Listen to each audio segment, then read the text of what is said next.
Welcome back to Make Way for Cat. In this video, we are going to do Barton Potter's 2 endings. Both endings require that you give him the Babelia on day 13 and follow it up with the Tormund's Bane on day 15.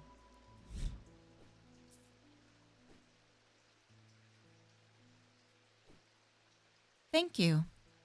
I don't even know how I managed to get down from Weatherlim. Everything went dark after reading the inscription on the tall stone, but somehow I knew if I made it to Strange Antiquities, I would be okay. Through the darkness, I received a message from the Nameless Ones. They seek an item called the Nelean Casket. If we give it to them, they promise to free those it has affected. I don't think we have a choice. At least we can be certain of one thing. If they have the casket, they will not allow it to be opened. All they desire, all they value, is power, and opening the casket would release all of its contained power. But before this, Barton's endings hinge on a decision from day 5 with Rebecca Rose. For this first ending, we're going to give her the Aries Remnant. And now we can jump over to the final day. I've discovered the missing piece of the puzzle. There is an ancient shrine to the nameless gods at the skull of Blencathra.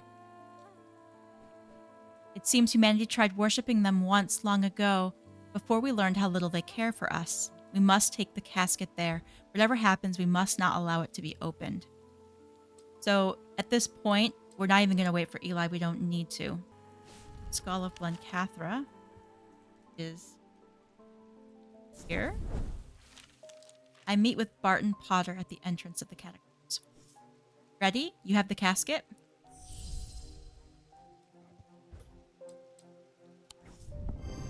I show him the small black chest and his hand moves up to rub the side of his eyes absent-mindedly. Oh yeah, this eye turned black. Smaller than I remember. We begin our descent into the depths, down twisting tunnels and past silent tombs.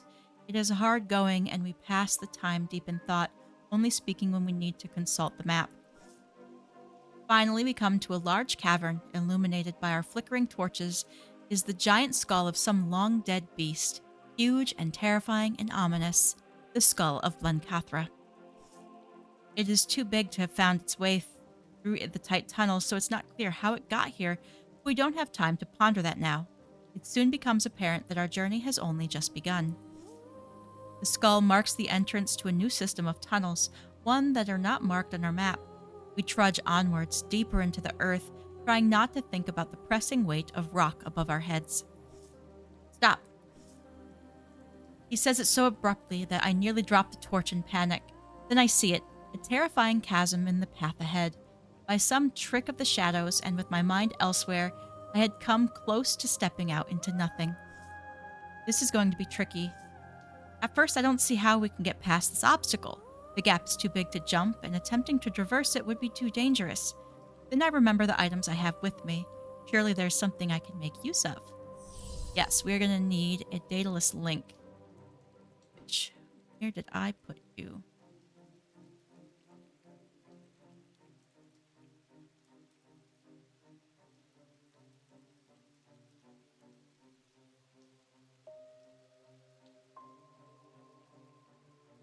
Yep. I activate the levitation field around us and feel an unsettling sensation as my feet leave the ground. We float slowly across the chasm and my heart beats faster in my chest. It is tempting to race across to the other side and feel solid rock beneath our feet again, but a dataless link requires a delicate balancing act, so must be used slowly and carefully.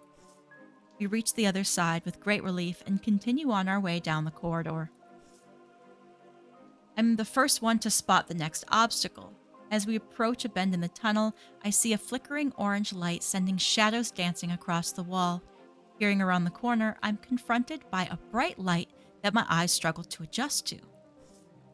A wall of intense flame fills the passage from floor to ceiling, an impossible bright yellow-orange fire swirling and billowing and roaring in a place where it should not be.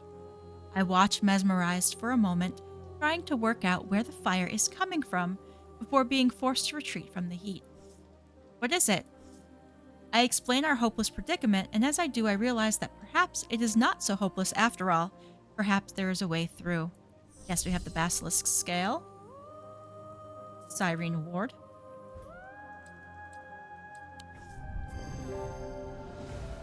Safely on the other side of the fire-filled tunnel, the passageway begins to widen, and soon it opens out into a vast cavern. Ancient stalagmites reach up towards delicate stalactites that spear down from the ceiling far above. It is strangely warm, perhaps heated by the same unnatural fire that we have just come through.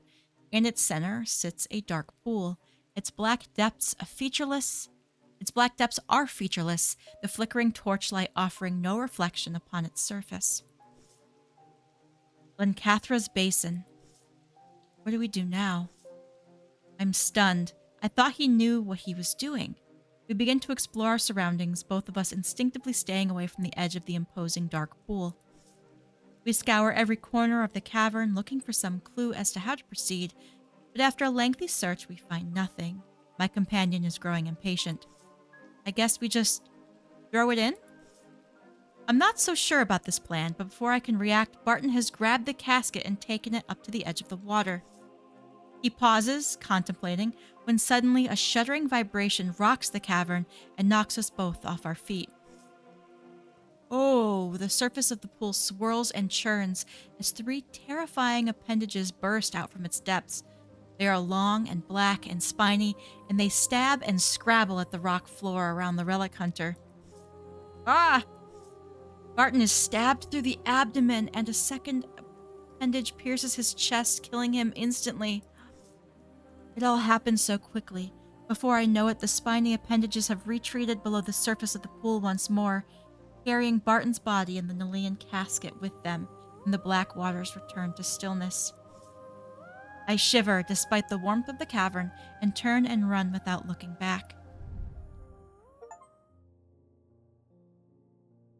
It has been several weeks now, and I still wake sweating and screaming in the night.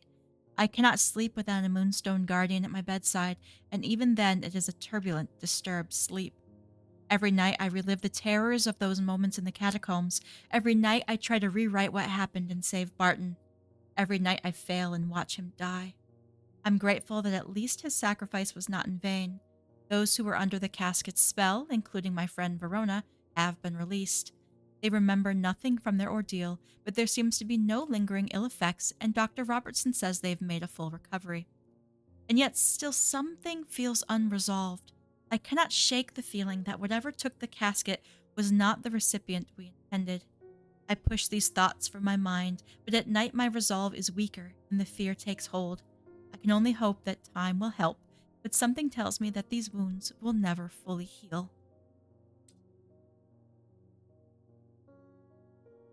So our friends are alive except for Barton, killed by some eldritch entity while trying to give the casket to the nameless gods.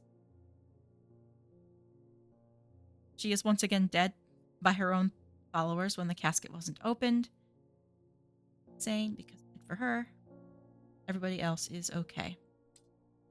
That was Disturbed Sleep, ending number 2. I am tormented by the memory of Barton Potter's death, but Undermere is safe once more. So now I'm going to show you the alternate ending. Barton's second ending requires us to give Rebecca Rose the Spirit Eye on day 5.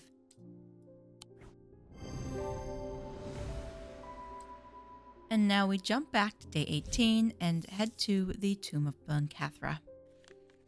I meet with Barton Potter at the entrance to the catacombs. Standing beside him, there is someone that I didn't expect to see. I'm coming with you. I can see things that you are blind to, and besides, I don't want to miss out on all the fun. Rebecca explains that the Spirit Eye has led her here. She seems to know all about our plan to give the casket to the nameless gods. Barton gives a shrug and a look that tells me he's already tried and failed to talk her out of it. Ready? You have the casket? I do.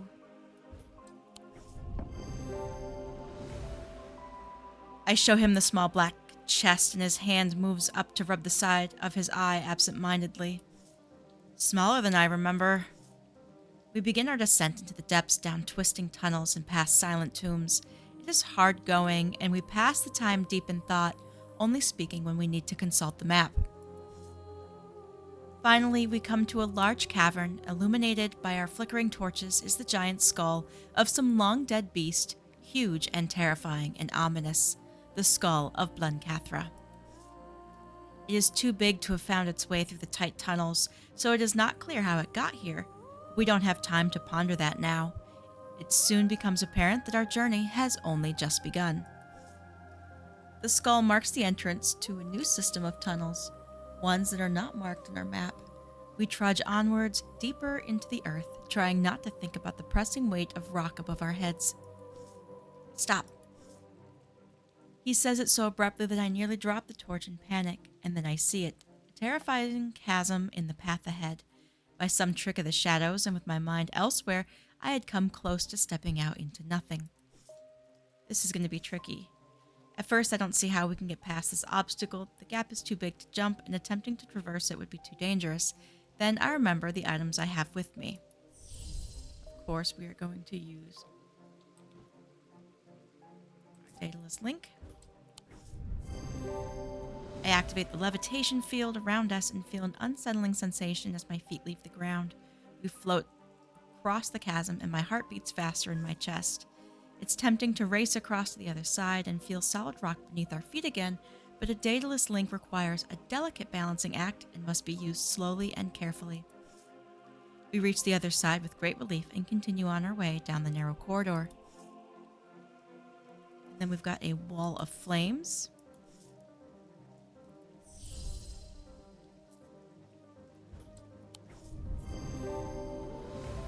Safely on the other side of the fire-filled tunnel, the passageway begins to widen and soon it opens out into a vast cavern. Ancient stalagmites reach up toward the delicate stalactites that spear down from the ceiling far above. It is strangely warm, perhaps heated by some unnatural fire that we have just come through. Its center sits in a dark pool. Its black depths are featureless, the flickering torchlight offering no reflection upon its surface. Blencathra's basin. This whole place is alive with swirling shadows. We should not stay here. Let's make the offering and go. I bring out the casket and gaze upon its intricate surface for a moment. It is a horrible thing, isn't it? Be careful with it and do not open it. We wait. None of us are sure how to proceed. Rebecca seems to be expecting something to happen, so we wait in silence. I try to keep my thoughts from drifting to the casket. What does it contain? Maybe I should open it and find out. They're not coming. We're going to have to call the nameless ones to us. I hope you know how, because I'm afraid I have no idea. I begin to say that I am equally lost, but then the flickering torch in my hand reminds me of something. There is a way.